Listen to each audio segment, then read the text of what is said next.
감사합니다. 예, 수련회 이틀날 오신 여러분들을 환영합니다. 네, 반갑지 않습니까? 찬양할 때 저 목사님 왜 저래 혼자서 저렇게 흥분하나 그렇게 보는 청년들이 혹시 있습니까? 저는 자제를 하려고 사실은. 탄자니아 교회에서 예배드릴 때는 앉아 있으면 안 됩니다. 여러분 영상 뭐 이렇게 아프리카 영상 관 들고 하는 영상 그런 거 있잖아요, 그죠? 막 춤추는 한 3시간 동안 춤추고 이렇게 하거든요, 아프리카 예배가. 그래서 가만히 서 있으면 이상한 예배가 됩니다. 그리고 제가 또 사역했던 교회는 찬양하면 일단은 일어서고, 아까 뭐 그 사랑이 내려고 하면 소리치고 박수치고, 그 다음에 아멘하고 기도하고, 벌쩍벌쩍 뛰고 막 그렇게 자유하게 표시하는 그런 교회에서 사역을 했기 때문에 사실은 매일 예배마다 오버하지 말자, 오버하지 말자, 그렇게 마음을 감싸면서 예배를 드리고 있다는 점만 조금 알아주시면 저 목사님이 참고했구나, 그렇게 조금 생각해 주시기 바랍니다. 자, 오늘 말씀 보겠습니다. 사도행전 2장 1절에서 8절까지 말씀입니다. 사도행전 2장 1절에서 8절. 자, 우리 한 절씩 또 교독하겠습니다. 오순절 날이 이미 이르매 그들이 다 같이 한 곳에 모였더니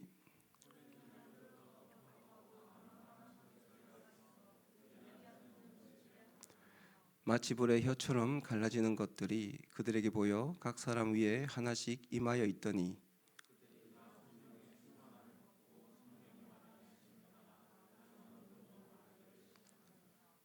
그때 경건한 유대인들이 천하 각국으로부터 와서 예루살렘에 머물러 있더니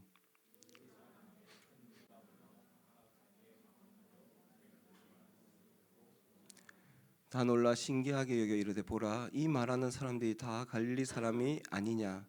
우리가 우리 각 사람이 난 곳 방언으로 듣게 되는 것이 어찌 됨이냐? 아멘. 여러분, 어제 우리 부활의 주님에 대해서 우리 함께 나누었고 같이 기도했는데 저는 참 좋았다라는 생각이 드는데 여러분 참 좋았습니까? 괜찮았습니까? 네.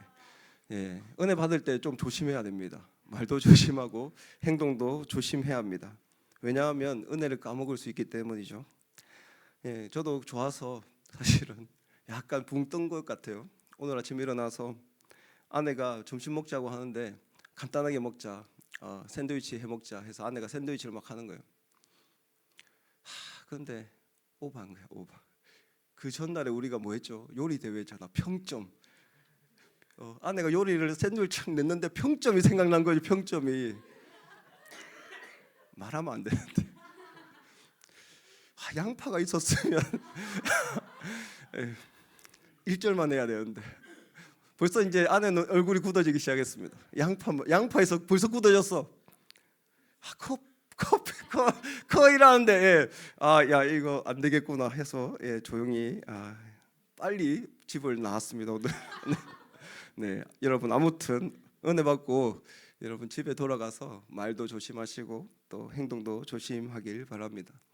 어제 우리는 사도행전 1장 말씀을 보면서 제자들 신앙이 부활 사건을 통해서 급격한 변화가 있다라는 것들을 나눴죠. 자신들의 생각 속에 갇혀 있던 그런 하나님 현실 속에서 경험한 제자들이 이제 자신을 두렵게 하는 상황과 환경을 두려워하지 않는 그런 신앙인으로 성장했습니다. 이유는 분명합니다.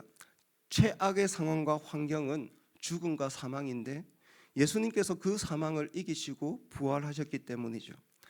상황과 환경을 두려워하지 않는 제자들의 삶의 가치도 달라졌습니다. 자신에게 있는 모든 가치 내려두고 이제 하나님 나라의 가치를 발견하며 살아가는 그런 사람들이 되었습니다. 분명한 것은 그들의 모든 것들이 이 부활 사건을 통해서 변했다라는 것이죠. 그런데 우리 그 복음서, 사복음서와 사도행전 부활 사건뿐만 아니라 또 하나의 사건이 우리 제자들의 신앙을 급격하게 변화시키는 사건 한 가지가 더 있습니다. 그것이 바로 오늘 본문에 나오는 성령 강림, 성령의 임재, 성령 충만, 성령을 경험하는 그런 사건입니다. 예수님께서 부활하며 승천하면서 사도행전 1장 8절에 이런 말씀을 남깁니다. 오직 성령이 너에게 임하시면 너희가 권능을 받고 예루살렘과 온 유대와 사마리아와 땅 끝까지로 내 증인이 되리라. 성령의 권능을 받고 예수님께서는 제자들에게 너희는 성령의 권능을 받아야 한다라고 말씀하셨어요. 성령의 권능. 여기서 권능은 원어로 디나미스, 많이 들어보셨죠? 다이너마이트의 어원인데 폭발력을 가진 그런 능력입니다. 그게 성령의 권능을 의미합니다. 이 권능을 사도들이 받을 때 너희들은 이제 세상으로 나가서 하나님 나라를 전할 수 있다라고 말씀하시는 것이죠. 여기서 말하는 성령의 권능은 예수님께서 공생애 때 귀신을 쫓아내셨던 권능, 병자를 치유하셨던 권능, 죽은 자를 살리셨던 권능, 하나님 나라의 일들을 감당했던 그 능력이 바로 이 권능 두나미스라는 능력이었습니다. 바로 인생을 변화시키고 세상을 변화시키는 능력입니다. 예수님의 말씀대로 사도들은 기도하며 성령의 권능을 받습니다. 사도행전은 성령의 권능을 가지고 있었던 초대 교회의 이야기죠. 제자들은 성령의 권능을 받고 이제 땅끝까지 예수님을 전하는 사람으로 변하게 됩니다. 그들의 삶 속에 예수님의 수많은 이야기들이, 하나님의 놀라운 일들이 나타나기 시작합니다. 자신의 한계, 지역적 한계, 예루살렘이 끝이라고 생각했던 제자들이 이 성령의 권능을 통해서 그 한계를 넘어서 사마리아 땅끝까지 이르러 복음을 전하는 사람이 되는 것이죠. 그 모든 것이 바로 성령의 권능을 받았기 때문입니다. 성령님의 권능은 과거에만 일어난 일은 아닙니다. 역사 속에서 계속해서 수많은 지역에서 놀랍게 일들이 계속 나타나고 있습니다. 18세기 영국의 부흥 이야기 속에 그 부흥 이야기는 성령님이 일으키시고 성령님께서 주도하신 부흥 운동입니다. 당시 영국은 사상적으로는 하나님 말씀과 하나님 주권을 인정하지 못하는 인문학이 발달했고, 그리고 교회의 권위는 실추되고 말씀의 권위도 흔들리게 되었습니다. 목회자들은 감소하고 교회는 점점 사라졌고, 종교적인 어떤 기준들이 떨어지니까 도덕적인 기준도 무너지기 시작했습니다. 당시 기록은 런던의 세 집 중 한 집은 술집이었고, 길거리에는 몸 파는 여자들로 가득했고, 그리고 폭도들이 너무나 많아서 해가 지면 어떤 무기를 가지지 않고는 밖에 나갈 수 없었던 그런 시기가 바로 18세기의 영국 사회라고 합니다. 그때 존과 찰스 웨슬리 형제를 중심으로 이 영국 땅에 놀라운 부흥 운동이 일어나기 시작합니다. 이 두 형제는 사실 영국에서 성령 체험을 한 건 아니에요. 독일에 가서 모라비안 교회에서 성령의 능력을 경험하고 성령 체험을 하고 다시 영국으로 돌아와서 자신과 함께 예배드렸던 60명의 사람과 철야 기도를 할 때 새벽에 성령님께서 그곳에 강력하게 임재하게 됩니다. 그 사건을 통해서 영국 각 지역으로 성령의 능력들이 나타나기 시작하죠. 개인의 변화, 공동체의 변화, 사회적인 변화가 영국 땅에 일어나게 됩니다. 당시 기록에 의하면 웨슬리가 진행하는 그 집회에 참여한 사람들, 수많은 사람들이 성령이 임하심, 성령의 권능 속에서 넘어지고 엎어지고 자기 죄를 고백하고, 어떤 사람들은 그 놀라운 능력의 임재에 압도당하여 일어나지 못하고 들것에 실려 나갔다라고 합니다. 그곳 가운데 강력한 성령의 임재가 있었던 것이죠. 성령의 임재가 있었던 곳은 언제나 이런 놀라운 일들, 개인의 변화, 공동체의 변화, 그리고 사회의 변화가 일어나게 되는 것입니다. 한국 땅에도 마찬가지죠. 우리가 잘 아는 평양 대부흥 운동, 그 부흥 운동을 통해서 한국 교회가 성장하게 되었고, 한국 땅 가운데 기독교 문화가 심겨지게 되었고, 그리고 지금은 조금 해설에 논란이 있지만 당시 그 일제 초기 때는 반일 운동을 했던 대부분 애국자들은 기독교인들이었죠. 주기철 목사님을 중심으로 신사참배를 거부하고 끝까지 신앙을 지켰던 사람들이 반일운동 독립투쟁을 했습니다. 물론 오랜 기간을 지나가면서 타협하고 넘어지는 사건들도 분명히 있었지만 초창기 때는 분명히 그러한 사건들이 기독교가 독립운동을 주도했습니다. 사회를 변화시킨 일들이 이 한국 땅에도 계속 나타났다라는 것입니다. 우리 삶 가운데 성령의 권능을 받으면 우리의 삶이 변화됩니다. 우리 공동체가 변하게 되죠. 그리고 우리 공동체를 통해서 이 지역 연제구가 변하고 또 가까운 교대가 변하고 동래구가 변하고 부산 땅이 변할 수가 있습니다. 여러분, 이 부산 땅의 복음화율이 몇 퍼센트인지 아시죠? 몇 퍼센트죠? 찬석 잘 모릅니까? 한 번도 고민해 본 적 없습니까? 네. 부산의 복음화율은 8%, 8%. 뭐 좀 많이 받아보면 10%. 예. 그리고 더 조금 많이 잡으면서 한 12%까지 잡긴 한데 예전에 이제 평양 대부분 100주년 부산 성시화 운동할 때 8%에서 뭐 12%까지 성장했다라고 하는데 아무튼 한 10% 어간이 부산의 복음화율. 100명 중에 한 10명 정도가 교회를 다니고 예수님을 믿는다라는 거죠. 사실 전라도나 서울에 있는 사람들은 상상하지 못하는 그런 열악한 지역이 바로 이 부산 땅, 우리가 살고 있는 이 지역입니다. 이 지역을 누가 변화시켜야 되는가? 바로 우리 하나의 공동체가 변화시켜야 되는 것이죠. 우리가 모여서 우리끼리 아웅다웅하는 것이 아니라 연제구 땅에 나아가서 그리고 많은 사람들에게 나아가서 복음을 전해야 되는 겁니다. 오늘 사실은 이제 아침에 이제 설교 준비 다 마치고 온천천을 이제 쭉 걸어가는데 온천천을 청소하시는 분들이 있는 거예요. 한 8명의 남자들이 조끼를 입고 이게 막 집게를 가지고 막 줍는 거예요. 이렇게 막. 그 제가 무슨 생각을 했겠습니까? 순간적으로 와, 쟤네들 신천지다. 그런데 가보니까 좀 신천지는 아니고 공무원 같아, 공무원. 네. 근데 제 마음에 그런 좀 부끄러움이 있었어요. 와, 저거 애간교회 청년들이다. 이런 생각들이 안 났던 거야. 공감하지 못하지 너거. 야, 그런 생각이 안 났다는 거야. 온천천을 청소하는 거는 우리 교회가 할 수 없다. 누군가 선한 일을 하는데 와, 저게 교인들, 예수 믿는 사람들이 저 일을 할 거야라고 생각이 아니라 저 청소하는 일을 신천지가 할 거야. 이 선입견을 가졌다라는 것 자체가 제가 너무 부끄러운 거예요, 사실은. 와, 내 마음 가운데 벌써 이 신천지를 이렇게 보고 있구나. 헌혈하는 이상한 또 그지? 헌혈 많이 하잖아 거기. 그리고 또 저기 휴대폰 가르쳐 준다고 또 배너하고 막 어르신들한테 휴대폰 가르쳐 주고. 사회 참여는 우리보다 신천지가 더 많이 하고 있어. 그러니까 그런 편견들이 나도 모르게 생기는 거예요. 우리가 참 잘못 살고 있구나. 이런 생각들을 사실 낮에 조금 하면서 부끄러웠습니다.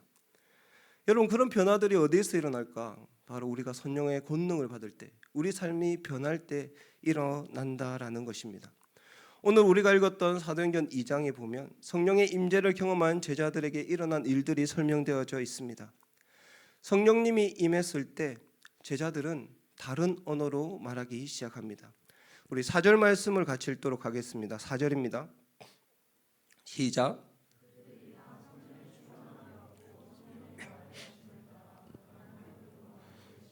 네, 다른 언어들로 말하기를 시작하니라. 제가 선교사 시절에 이 말씀을 붙들고 기도를 참 많이 했습니다. 탄자니아는 공식적으로 스와힐리어라는 언어를 사용합니다. 영어도 사용합니다. 하나님, 다른 언어를 말하게 해주십시오. 하나님께서 놀랍게 그 기도에 응답하지 않으셔갖고 부산말로 쎄 빠지게 공부할 수밖에 없었습니다. 와, 진짜 안 돼. 지금도 잘 안 돼. 아무튼 너무 힘들게 그렇게 언어 때문에 고생했던 것 같습니다. 성령 충만 후에 성령의 임재 후에 왜 곧바로 하나님께서 제자들에게 방언을 주셨을까? 그것은 이 제자들에게 그 당시에 가장 필요한 권능이었기 때문입니다. 오늘 말씀 38절을 보면 베드로는 성령을 받는 걸 선물이라고 표현하고 있고요. 선물. 하나님께서는 그때 맞는 각자에게 선물을 주십니다. 방언도 선물이죠. 그들에게 지금 필요한 권능은 방언이었습니다. 그때 예루살렘의 각지에 있는 경건한 유대인들이 예루살렘에 제사를 드리러 모였죠. 그때 각지의 언어로 복음을 전할 수 있는 능력이 필요했습니다. 그렇지만 제자들은 대부분 갈릴리 출신의 학식이 부족했던 사람들이었죠. 그들에게 다른 언어로 복음을 전하는 것은 쉬운 일은 아니었습니다.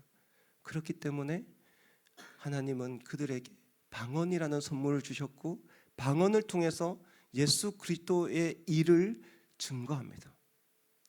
그래서 그 시간에 수많은 사람들, 나중에 보면 한 3천 명의 사람들이 예수의 복음을 듣고 예수를 믿었더라는 말씀이 나오죠. 그 사건을 통해서 초대 교회의 어떤 모태가 형성되기 시작하는 거예요. 각지에서 왔던 수많은 그리스도인들이 다시 흩어져서 나중에 바울 사도가 선교 여행을 할 때 그 사람들을 만나서 교회를 짓게 되는 거예요. 한 번도 복음을 듣지 않는 사람들이 아니라 그때 복음을 들었던 수많은 각지에서 몰려왔던 그 사람들, 이 사건이 통해서 초대 교회가 시작되었던 것이죠. 그래서 하나님은 제자들에게 성령의 권능을 주시는 것입니다. 여러분도 하나님께서 성령이 임하실 때 여러분에게 가장 필요한 것들을 부어주실 겁니다. 다양한 선물들이 있죠.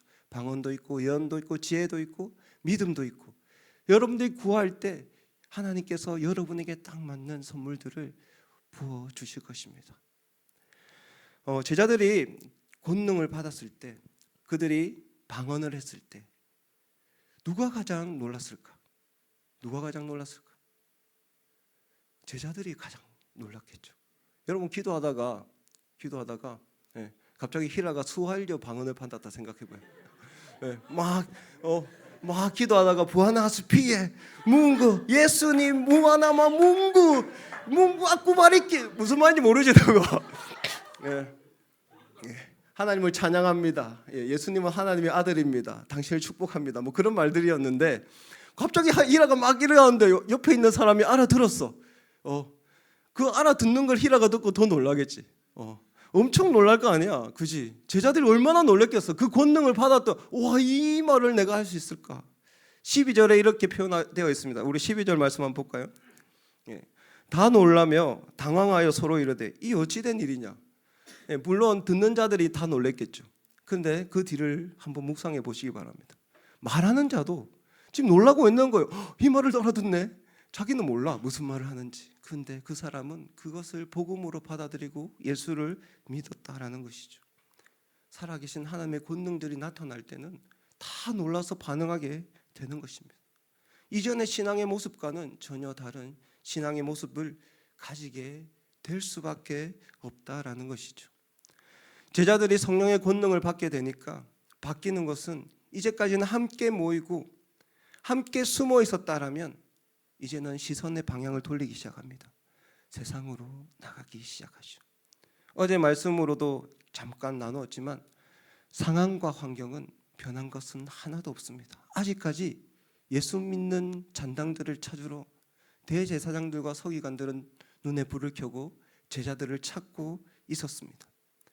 부활 사건 이후에 겨우 모여서 기도하는 것이 자신들의 최선이라고 생각했는데 성령의 권능을 받고 그 마음 가운데 뜨거움이 있기 시작하니까 자신들끼리 모여서 소리치는 것이 아니라 세상에 나가서 외치게 되는 것이죠. 복음을 증거하기 시작합니다. 6절 말씀 우리 함께 읽어보겠습니다. 6절입니다. 시작.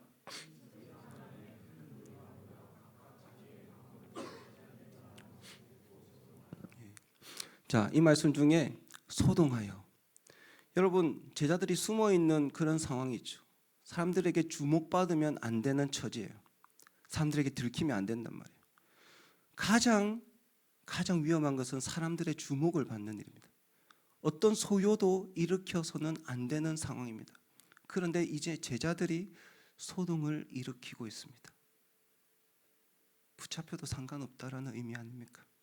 상황과 환경이 전혀 바뀐 것 없는데 자신들이 소동을 일으켜 예수 그리스도를 증거하는 그런 사람으로 변화된 것입니다. 완전히 달라진 제자들의 신앙을 볼 수 있습니다. 참지 못하는 것이죠. 그 마음 가운데 성령의 권능이 들어오니까, 그 마음 가운데 뜨거움이 있으니까 세상에 나가서 복음을 증거하는 그리스도인이 되는 겁니다. 마지막으로 성령 충만한 제자들은 하나님 나라를 만들어가기 시작합니다. 이 마지막은 오늘 설교의 마지막은 아니니까 마음을 풀지 마십시오. 자, 우리 오늘 읽지 않았는데 44절에서 47절까지 말씀을 한번 같이 보도록 하겠습니다. 이 직관성이 안 좋다 했는데 너무 안 좋군요. 죄송합니다.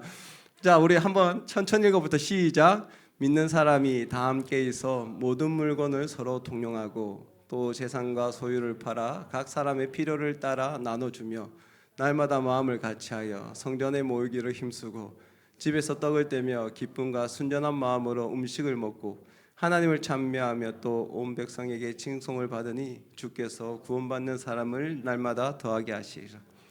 제가 봐도 좀 죄송하네요. 눈 아프죠?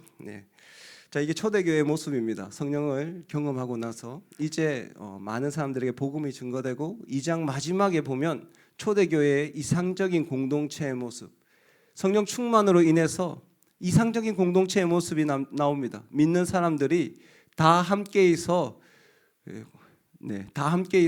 모든 물건을 서로 통용하는 그런 공동체가 되었다라는 것이죠. 자신의 것을 아끼지 않고 필요한 사람이 있다라면 자신의 손해를 기꺼이 감내하는 그런 공동체, 약한 사람이 있다라면 그 사람들에게 나누어주고 그리고 쓸 것이 필요하다면 언제나 자기 것을 내어주는 그런 공동체, 함께 모이기를 기뻐하고 그리고 집에서 떡을 떼고 순전한 마음으로 음식을 먹고 하나님을 찬미하는 공동체. 물론 이 이상적인 공동체의 모습은 오래 가지는 않습니다. 조금 있다가 예루살렘 교회, 초대교회도 그 속에 분열이 일어나죠. 하지만 성령의 권능을 받았던 그 처음 시간, 그때의 모습은 이상적인 하나님의 나라를 그 공동체가 보여주고 있다라는 사실입니다. 그래서 오늘날 많은 교회들은 초대교회로 돌아가자, 초대교회로 돌아가자, 초대교회로 돌아가자, 이 공동체를 갈망하며 기도하고 있는 것이죠. 여러분, 우리 공동체 가운데도 성령의 권능이 임한다라면 우리가 추구해야 할 하나님의 나라, 하나의 공동체는 이런 모습일 것입니다. 우리는 성령의 권능 가운데 이런 공동체를 세워가야 합니다. 하나님의 나라가 우리 하나의 공동체에 임하기 위해서 성령의 권능을 우리 모두가 경험할 필요가 있다라는 것입니다. 그렇다면 그 성령의 임재는 어떤 사람에게 나타날까? 이게 결정적인 거잖아, 그죠? 누구에게 나타나는가? 약 파는 건 아니고 누구에게 나타나? 이게 중요한 거예요, 그죠? 성경에는 4가지 유형의 사람들에게 성령의 권능이, 성령 충만이 나타나는 것을 볼 수 있습니다. 먼저 성령의 임재를 갈망하는 사람, 함께 기도하는 사람, 그 사람들에게 성령님이 나타납니다. 사도행전 1장 14절입니다. 자, 우리 같이 읽겠습니다. 시작. 여자들과 예수의 어머니 마리아와 예수의 아들과 더불어 마음을 같이하여 오로지 기도에 힘쓰더라. 마가의 다락방에서 함께 모여서 기도에 힘썼던 제자들과 많은 사람들, 기도에 힘쓸 때 결국 그 기도 가운데 성령님께서 임했다라는 것입니다. 간구할 때, 성령님을 위해서 기도할 때, 우리가 함께 모여서 뜨겁게 기도할 때 그곳 가운데 성령님께서 임하셔서 우리 마음을 뜨겁게 하시고 우리를 변화시키는 것이죠. 제가 고등학교 2학년 때 지금 이렇게 보이지 않지만 중창단을 했습니다. 중창단, 교회에서. 왜 웃지? 네. 중창단을 했는데 그때 찬양 대회가 있어. 찬양 대회가. 저희 이제 교회가 지금 경철 이제 집 바로 옆에요. 어제 제가 봤는데 집 바로 옆에 교회가 있어.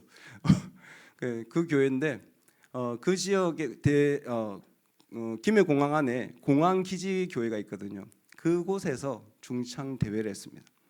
뭐 중고등부 아이들이 모여서 연습하면 뭐 그렇게 잘 하겠습니까, 그죠? 그 최선을 다해서 연습했는데 연습할 때마다 서로 뭐가 안 맞는 거예요. 계속 자신감도 없고 막 이렇게 뭐가 아무튼 안 맞아요.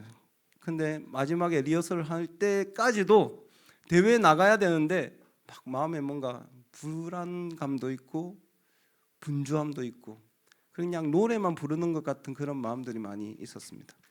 그때 사역하셨던 전도사님께서 가만히 그냥 보고 계시다가 다 모여라 이렇게 딱 하던 몇 명, 그 10명인가 그 아이들 놓고 기도해야 된다. 너가 기도해야 된다.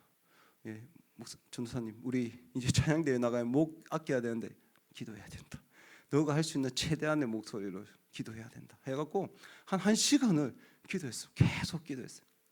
근데 기도하는데 그 기도 가운데 우리 아이들 다 막 가슴이 뜨거워지기 시작한 거야. 이 뭐 주체할 수 없는 뜨거움이 생기는 거야. 그때는 뭔지 몰랐어요, 진짜. 뭐 다 할 수 있어. 그 세상이 막 우와 뭐지? 노래가 아니야. 가서 그냥 중창 대회를 했는데 사람들이 막 아무 어떤 1등 했어요. 1등 했어. 그냥 가서 찬양을 하는데 사람들이 막 감동하고 막 그런 느낌. 하여튼 제가 그때 뜨거움을 잊을 수가 없어요. 지금 그때는 몰랐는데 지금 생각해 보니까 그때 우리가 함께 기도했을 때 성령님께서 우리 가운데 뜨거움을 주셨구나. 그때 임재하셨구나. 그걸 많이 느껴요.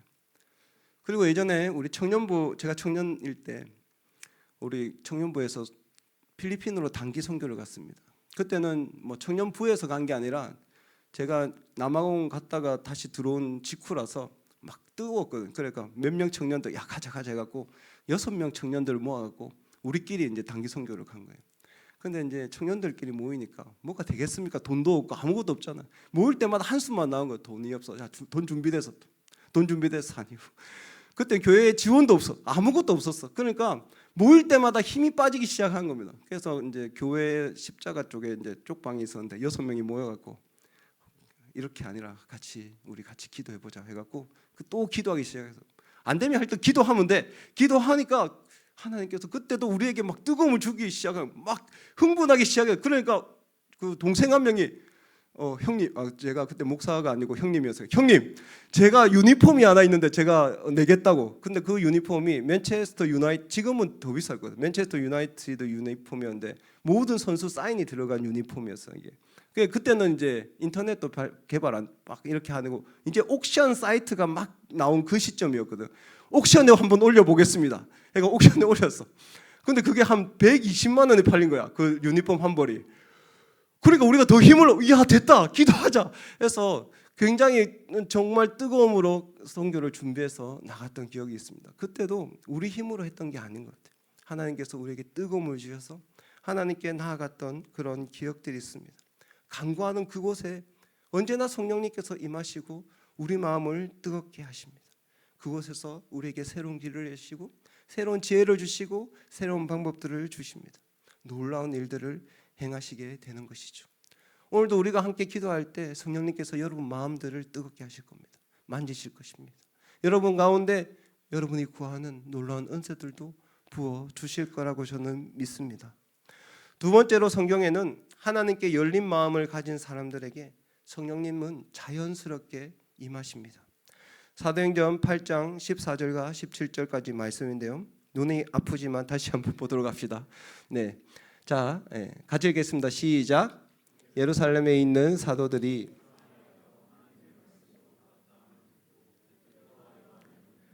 그들이 내려가서 그들을 위하여 성령 받기를 기도하니 이는 아직 한 사람에게도 성령 내리신 일이 없고 오직 주 예수의 이름으로 세례만 받을 뿐이었더라. 이에 두 사도가 그들에게 안수하며 성령을 받는지라. 아멘.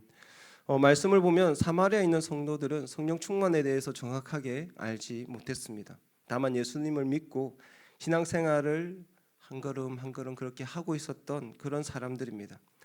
성령 충만에 대한 어떤 갈구함도 없었습니다. 아까 마가의 다락방에 있었던 사람처럼 모여서 기도하고 성령을 받았던 것도 아닙니다. 하지만 그들은 복음에 대해서 열려 있었죠. 하나님에 대해서 열려 있었습니다. 그때 사도들이 그들을 위해서 안수했을 때 사도를 통해서 성령님께서 그들에게 임하게 되었던 것이죠. 여러분 오늘도 간절하게 기도한 자들 그리고 또 여러분 마음을 여는 자들에게 성령님께서 임하실 것입니다. 어떤 사람에게는 뜨거움으로 임할 수도 있지만 어떤 사람에게는 자연스러움으로 임할 수도 있습니다. 성령님이 임하시는 방법들은 굉장히 다양합니다. 한 가지로 정의할 수 없습니다.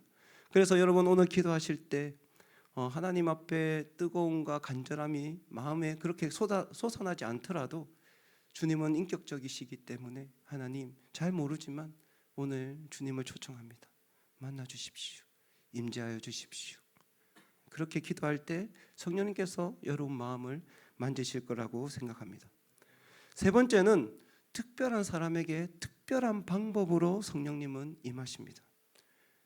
바울은 사울일 때 교회를 학대했던 교회에 예수를 믿는 모든 사람들을 죽이려고 사명을 가졌던 사람이죠. 사울은 예수님이 볼 때는 원수와 같은 그런 사람입니다. 하지만 그 사울에게 성령님이 임하십니다. 사도행전 9장 17절입니다. 네, 같이 읽겠습니다. 시작. 형제 사울아, 주곧 내가 오는 길에서 나타나셨던 예수께서 나를 보내어 너로 다시 보게 하시고 성령으로 충만하게 하신다 하니. 다메섹 도상에서 눈을 가린 그에게 하나님이 와서 성령으로 이 예수님의 말씀을 전하는 것이죠. 놀라운 그런 일들, 특별한 일들. 사울이 아직 바울이 되지 않았을 때, 예수님과의 원수되었던 그때 예수님은 사울을 집어서 그에게 성령 충만한 그 일들을 지시하게 되는 겁니다. 예전에 제가 다녔던 섬겼던 교회에 지금은 집사님이신데 특별한 체험을 하시는 그런 집사님이 한 분 계십니다. 그분은 인생 전체가 주먹으로 살았던 인생입니다. 주먹으로. 제가 살았던 대저에 어릴 때부터 도박장도 운영하시고 그리고 조폭들도 관리하시고 아무튼 굉장한 분이셨어요. 그런데 그분들 특징이 뭐죠? 의리, 그렇죠? 의리. 저희 큰아버지가 형님이었거든. 얘 주먹 형님은 아니고 주먹적 형님은 아니고 동네 형님이었거든. 그래서 그 큰아버지가 교회 오시면서 이 동생에게 교회 한번 가자 이렇게 했던. 교회 한번 가자. 교회 어떤 프로그램을 하니까 한번 가자. 의리니까 그냥 의리니까 온 거예요. 그런데 그때 성령님께서 이 집사님을 만지셨습니다. 평생 주먹을 믿고 살았던 집사님이 예수님을 믿기 시작했습니다. 얼마나 신실하게 믿든지. 신앙생활도 의리로 하시더군요. 배반하지 않습니다. 진짜 의리로 하니까 자기 딸, 제 친구인데 자기 딸도 데리고 와가 교회 다니게 만들고 자기 사위도 데리고 와가 교회 다니게 만들고 지금 자기 집안 다 권사, 안수집사 다 되어 있어요 지금. 배신하지 않고 그렇게 성령님 만나고 사람이 변화되더라고요. 특별한 만남들이 그 집사님 가정과 삶에 나타났던 것이죠. 여러분의 삶 속에서도 하나님께서는 특별한 방법으로도 언젠가는 또 어느 시점에 또 다양한 방법으로 하나님께서 여러분을 만지시고 또 역사하실 겁니다. 그것들을 기대하시면서 언제나 성령님을 간구하길 바랍니다. 마지막으로 성령님을 몰랐던 사람에게도 그들은 요한의 세례는 알았지만 성령의 세례는 알지 못했던 사람입니다. 아무것도 알지 못했던 사람들이 바울을 통해서 성령을 받게 되죠. 특별한 어떤 이유가 아니라 하나님을 믿는 자들에게 언제나 성령님을 부어주십니다. 우리가 알지 못하더라도 어떤 순간, 어떤 시점에 누군가를 통해서 이런 집회를 통해서 그리고 어떤 특별한 시간들을 통해서 성령님께서는 여러분 가운데 찾아오시고 만지신다라는 겁니다.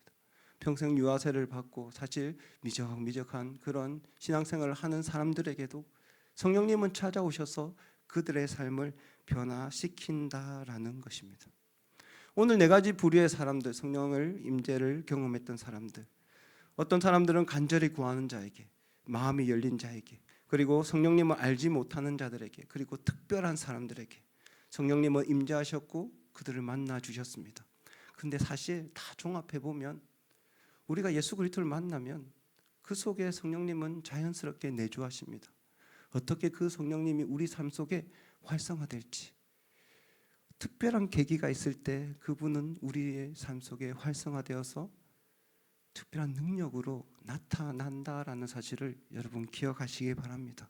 오늘 기도하는 시간이 그런 기회일 수 있습니다.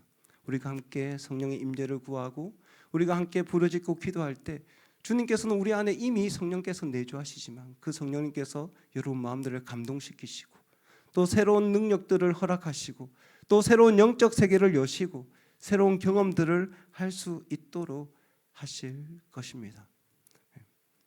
우리 기도하기 전에 우리 영적인 세계에 대해서 몇 가지만 오리엔테이션을 하고 함께 기도하면 좋겠는데, 사실 이제 우리 애강교회는 영적인 사역들에 대해서 그렇게 익숙한 교회는 아니잖아요. 말씀 중심의 전통 교회니까.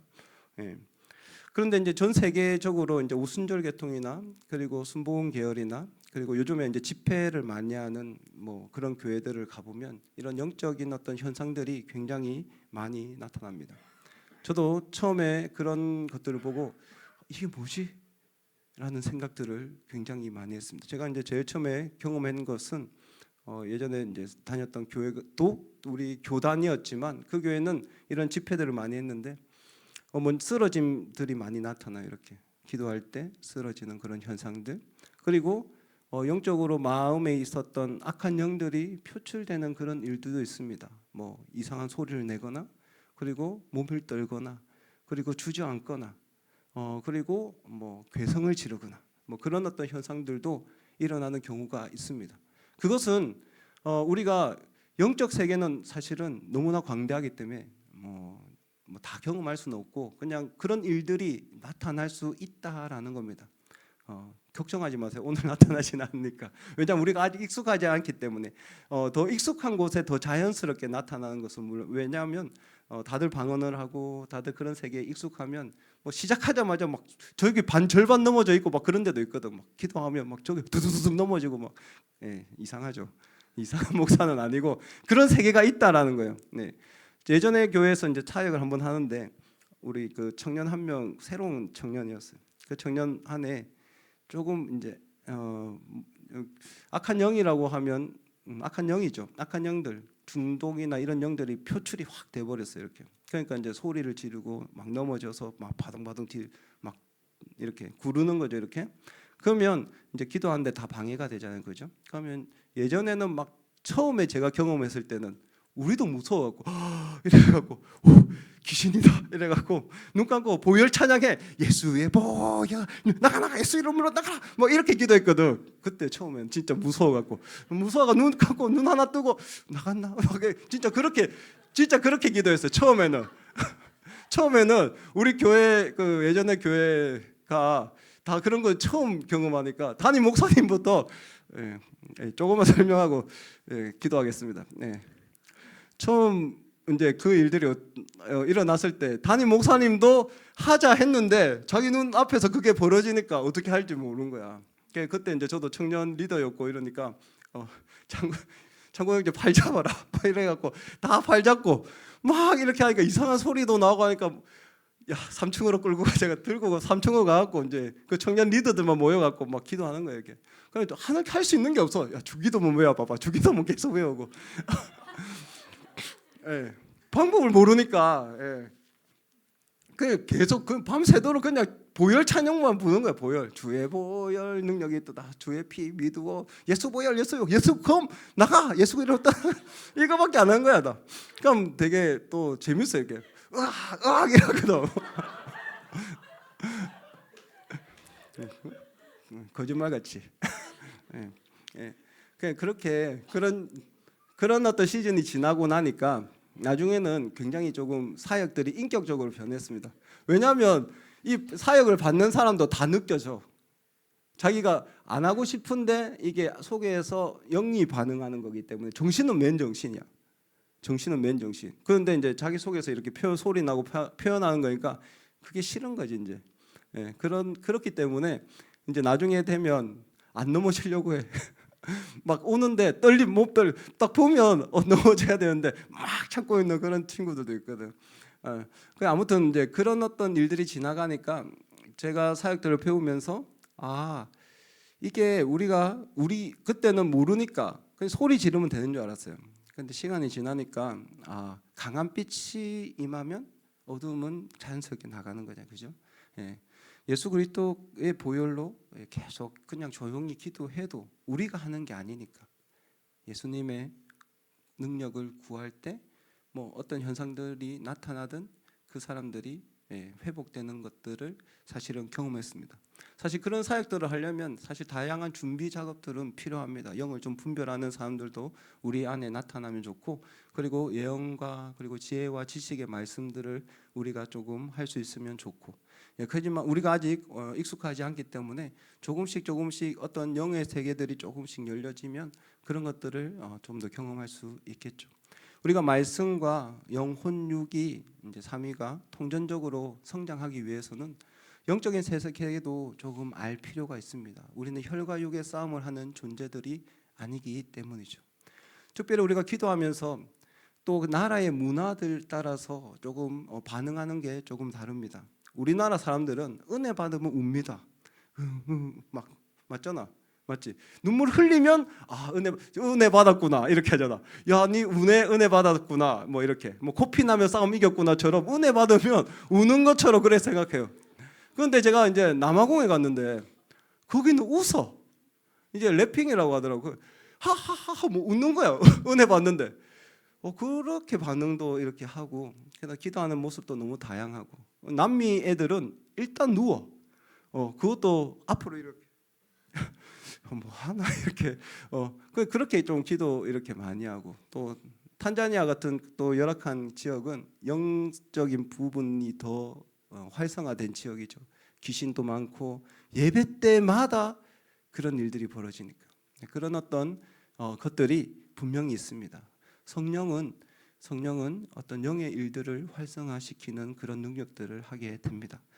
오늘 기도할 때 여러분에게 어떤 일들이 벌어질지는 저도 알지 못합니다. 하지만 여러분 자연스럽게 그것들을 받아들이시고 또 자연스럽게 풀어주시기 바랍니다. 그리고 여러분들이 기도하면서 구할 것은 다양한 은사들입니다. 은사들. 우리 고린도전서 12장 8절에서 11절까지 말씀 같이 한번 보면 좋겠는데, 어떤 사람에게는 성령으로 말미암아 지혜의 말씀, 지혜의 말씀, 그리고 지식의 말씀, 9절입니다. 그리고 믿음, 어떤 사람은 병 고치는 은사, 그리고 10절에 넘어갑시다. 능력 행함도 있고 예언함도 있고, 어떤 사람의 분별도 있고 방언을 말하는 것도 있고 방언 통역함도 있습니다. 성령께서 각 사람에게 나눠주시는 은사 선물입니다. 이런 일들이 여러분 삶 속에서 나타난다라면 그런 은사들이 하나가 되면 우리 공동체가 더 다양한 기도를 할 수도 있고 더 다양한 능력들을 경험할 수 있는 공동체가 될 것입니다.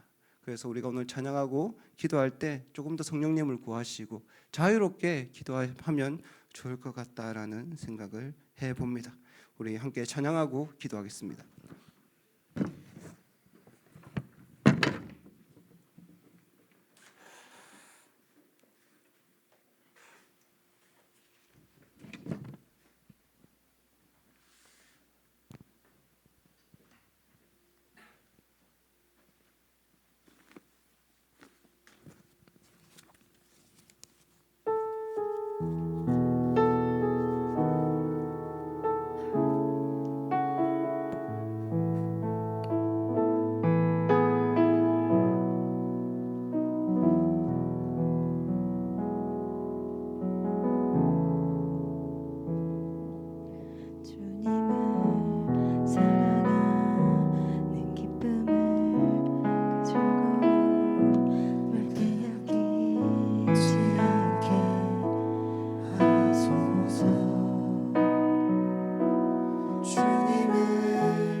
한번 찬양하겠습니다. 주님의 사랑을 기쁨을 주님을 사랑하는 기쁨을 그 즐거움을 빼앗기지 않게 하소서. 주님을 사랑하는 기쁨을 그 즐거움을 빼앗기지 않게 주님의 사랑을 하소서. 주님을 사랑하는 기쁨을 그 즐거움을 빼앗기지 않게 하소서. 주님을 사랑하는 기쁨을 그 즐거움을 빼앗기지 않게 하소서. 예수 예수 예수 예수 주님을 사랑합니다. 예수 예수 예수 예수 주님을 사랑합니다. 예수 예수 예수 예수 주님을 사랑합니다. 예수 예수 예수 예수 주님을 사랑합니다.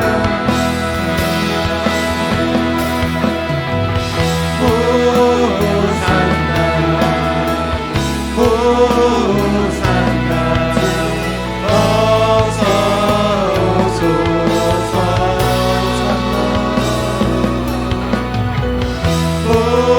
호산나 호산나 어서 오소서. 호산나 우리야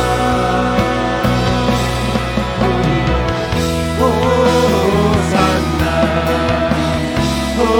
호산나 어서 오소서.